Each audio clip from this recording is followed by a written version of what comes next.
आज हम बात करते हैं स्क्विड गेम सीजन 3 की। वैसे तो इसको मैंने फ्राइडे को ही देख डाला था, बट रिव्यू करने में थोड़ा सा मैं लेट हो गई हूँ। बट अगर हम बात करें हमारे ड्रामा की तो ये काफ़ी अमेजिंग है। अगर आपने squid game season 1 and season 2 देखा है तो आपको भी पता है सीजन 1 इधर था तो सीजन 2 थोड़ा सा हमारा इधर आ गया था।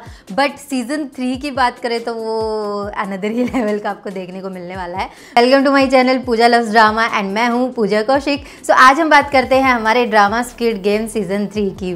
बाय द वे अगर मैं बात करूँ इसकी स्टोरी लाइन की या इसकी एंडिंग की तो वो एक अनदर लेवल की होने वाली है। एंड एंडिंग देखने के बाद मुझे एक चीज़ समझ में आ गई कि इस ड्रामा में जो हमारा जो चीज़ें थी ना, सिर्फ गेम्स को लेकर ज़्यादा वो होती कि ऐसे ऐसे खतरनाक गेम हो रहे हैं, ये सब हो रहा है। बट इसका जो मेन मोरल था इस ड्रामा का वो ये था कि पैसे के सामने जो हमारा इंसान है वो पैसा चूज़ करेगा या इंसानियत चूज़ करेगा। एंड वही हमारा जो प्लेयर 4, 5, 6 है वो प्रूव करना चाहता था सीजन 2 से। उसको यही प्रूव करना था कि पैसा ही सब कुछ नहीं होता है। एंड जो फ्रंट मैन है उसकी आंखों को खोलना था कि सिर्फ ऐसे लालची इंसान ही नहीं होते हैं यहाँ इस दुनिया में, ऐसे भी इंसान हैं। उसने जो लास्ट में एक डायलॉग भी बोला था कि हम रेस के घोड़े नहीं हैं, हम ह्यूमन हैं। तो ह्यूमन भी जो भी वो बोलने वाला था वो आपको तो देखने को मिल जाएगा। बट मेन चीज़ यही थी जो उसने मोरल प्रूव करना चाहा था। एंड इसी वजह से जो इन्होंने ये ऑनेस्ट एंडिंग दिखाई है ना, बहुत ही ज़बरदस्त इम्पैक्टफुल एंडिंग इन्होंने दिखाई है।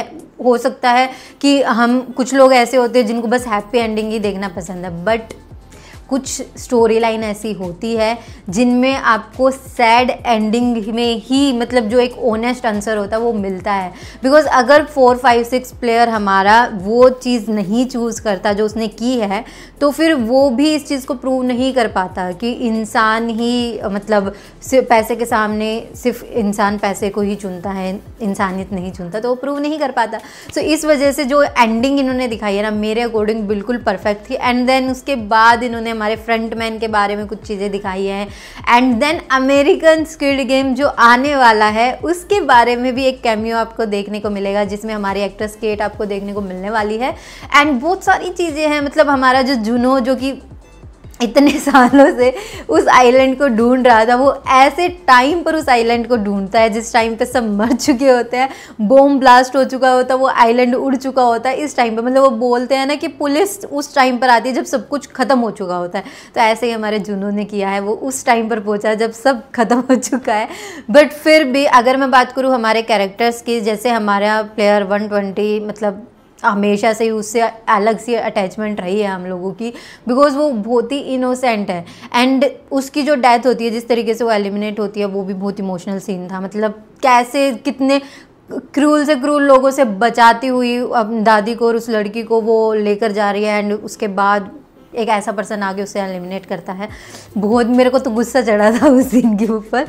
उसके अलावा सबसे सेल्फिश और सबसे बेकार जो मुझे इसमें कैरेक्टर लगता है वो है हमारा नंबर 333 333। बिकॉज इतना सेल्फिश इंसान जो अपने बच्चे को भी नहीं छोड़ता तो वो क्या ही होगा। तो सबसे ज़्यादा सेल्फिश इंसान वही है इस ड्रामा में। एंड उसके अलावा हम बात करें हमारी कैरेक्टर, हमारी जो दादी है, दादी का जो एलिमिनेशन हुआ था वो भी बहुत इमोशनल तरीके से था।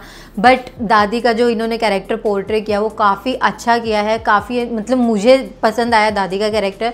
एंड जो हमारी जूनी है, जो हमारी वो गर्ल है, उसका जो कैरेक्टर है, उसकी जो एलिमिनेशन हुआ उसका जिस तरीके से, तो वो भी थोड़ा सा अलग लेवल। मतलब गेम्स की अगर बात करें तो गेम्स के लेवल भी इन्होंने बहुत हाई लेवल तक इंक्रीज़ किए। मतलब जो 6th गेम था ना वो तो इस तरीके का था कि मतलब डेड गेम जो होता है ना, इस तरीके का गेम था। एंड उसके अलावा इसमें आपको वो गेस्ट भी देखने को मिलेंगे जो बाहर की कंट्रीज से आए, कोई अमेरिका से आया है, एक उसमें चाइना से भी आई है। तो जो VIP जिनको बोलते हैं वो ये गेम देखने के लिए आए, तो उनकी इन्वॉल्वमेंट भी इस सीज़न में दिखाई जाएगी। बिकॉज जो हमारा स्क्विड गेम है वो सिर्फ एक कोरिया का स्क्विड गेम नहीं है। इसमें हमारे फ्रंटमैन ने एक बात बोली थी कि अगर तुम मुझे मार दोगे तो मुझे रिप्लेस कोई और कर देगा, यानी कि उसके ऊपर एक बहुत बड़ा सिस्टम है। एंड डिफरेंट कंट्रीज़ में स्क्विड गेम की ब्रांचेस हैं एंड हर ब्रांच पे एक फ्रंटमैन है। तो वो जो चीज़ें हैं वो शायद हमें जब अमेरिका का स्क्विड गेम आएगा उसमें एक्सप्लोर करने को मिल सकती है। बिकॉज लास्ट में जब हमारी केट का जो दिखाते हैं रोल, केट फ्रंटमैन को देखते ही समझ जाती है कि ये कोरिया की ब्रांच का फ्रंटमैन है। तो उनका जो लॉजिक है या जो भी सिस्टम है वो एक अनदर लेवल का हमें देखने को मिल सकता है। तो मतलब सिर्फ कोरिया का स्क्विड गेम खत्म होने से स्क्विड गेम खत्म नहीं होगा, स्क्विड गेम आपका चलता रहेगा, बट कोरिया का जो वर्जन है वो खत्म हो जाएगा। हो सकता है हमारा जो फ्रंट मैन है उसकी स्टोरी आपको देखने को मिल जाए, एक स्पिन ऑफ आपको देखने को मिल जाए, या जब अमेरिका का स्क्विड गेम आएगा तो उसमें आपको कुछ कैरेक्टर देखने को मिल जाए, हमारा जो फ्रंट मैन है उसकी कुछ स्टोरी, या फिर वो भी, क्योंकि अब वो एक इंसान बन चुका है, उसका आंखें खुल चुकी है, तो वो भी इस गेम को बंद करवाना चाहता है, चेंज करवाना चाहता है चीज़ों को। तो हो सकता है कि वो भी कोई रिस्क उठाए फ्यूचर में अगर हुआ तो। बाकी अगर मैं बात करूँ हमारे सीज़न 3 की कोरियन वर्जन में, तो ये बिल्कुल परफेक्ट एंडिंग के साथ ख़त्म हुआ है, बिल्कुल परफेक्ट एंडिंग के साथ। हाँ, हार्ट ब्रेकिंग सीन्स आपको देखने को मिलेंगे, इमोशनल सीन्स। मैं रोई तो नहीं, बट अगर आप कमज़ोर दिल हो तो हो सकता है आप रो जाओ, बिकॉज मैं तो देखती ऐसे ड्रामाज जिनमें रोते ही रहते हैं हम लोग। बाकी 4, 5, 6 प्लेयर के जो इन्होंने दिखाया है प्रॉपर, उसका मतलब मेन चीज़ यही थी कि वो बस ये दिखाना चाहता था फ्रंट मैन को कि इंसान जो है वो सिर्फ पैसे के लिए ही लालची नहीं है, वो इंसानियत भी रखता है, तो वो प्रूव करना चाहता था फ्रंट मैन को। उसके अलावा हमारी जो इनकी स्क्विड गेम की टीम में थी, जो ये मास्क मैन थे, इसमें हमारी 011 थी एंड हमारा एक प्लेयर था 246। ये दोनों कैसे बचते हैं या वो क्या अपना रोल करती है सब कुछ ये बिगाड़ने में, तो वो भी काफ़ी अच्छा है। मतलब ओवरऑल इन्होंने जितने कैरेक्टर्स के साथ इमोशनल कनेक्शन दिखाया है वो काफ़ी अच्छे तरीके से दिखाया है। एंड जैसे ही किसी से इमोशनल अटैचमेंट होती है वो लोग मर जाते हैं, तो वो भी काफ़ी अच्छे से हार्ट ब्रेक भी किया है इन्होंने।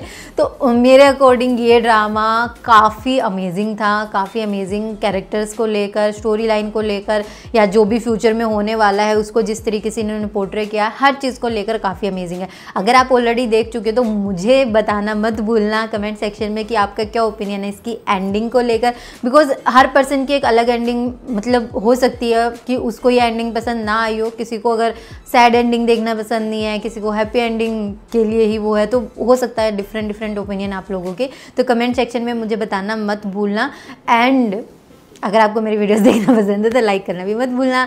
Thank you so much for watching my video till now. And अगर आप मेरे चैनल पर न्यू हो तो सब्सक्राइब करना मत भूलना, बिकॉज मेरे चैनल पर आपको कोरियन ड्रामा, चाइनीज़ एनिमे सबकी अपडेट, रिकमेंडेशन सब कुछ मिल जाता है। कोई भी क्वेरी रहती है तो आप मेरे इंस्टाग्राम पर DM कर सकते हो, मैं आपको ज़रूर रिप्लाई कर दूँगी। बाकी थैंक यू सो मच मेरी वीडियो लास्ट तक देखने के लिए। हम मिलेंगे नेक्स्ट वीडियो में। Bye bye.